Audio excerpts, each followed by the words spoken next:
My name is Adriel Ablaza. I'm a research associate, and we are at the L'Etoile lab at UCSF.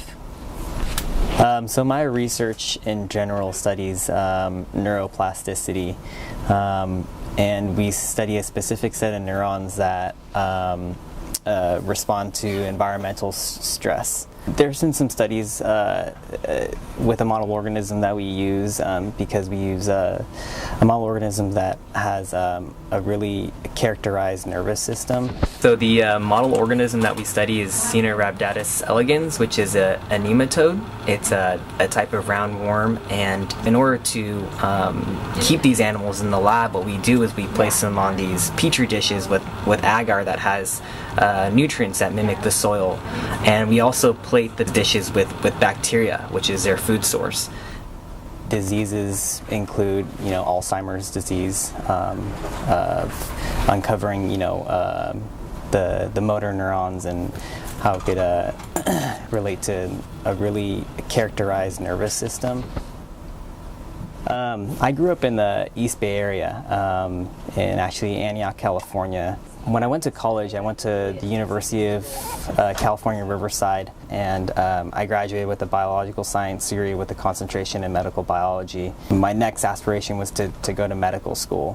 When I went to Riverside, I actually became inclined into research. It was one of my microbiology classes where a teacher had an opening position in their lab to be just like a lab assistant, and that's what kind of hit me. I realized how research and how science is, the basis of what we know in all areas of life. So, especially in health and in medicine, research is definitely the foundation.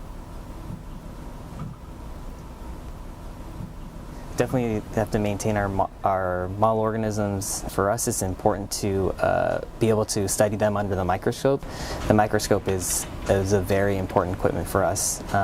We're on it every day for hours at a time to check our organisms to make sure that they're growing well and living well, and if not, then we have to probably change their plates, give them different nutrients and different food for them to prosper in the lab.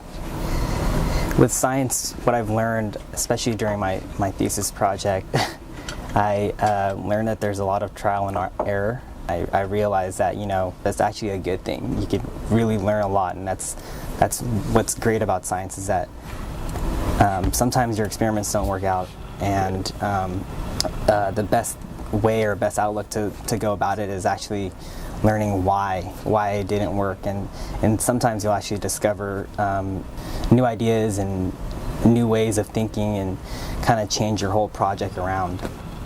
For me, the best thing that I feel when I come into lab, and especially for research, is that it's continuous, and also you get to move on to the next step. You do these experiments that may either take a day or a whole week or even a whole month, but you come in and you're able to move on to the next step and carry on with my project, and maybe that day it might not work, but you still are moving forward because you could figure out why it didn't, and that's what definitely excites me when I come into lab.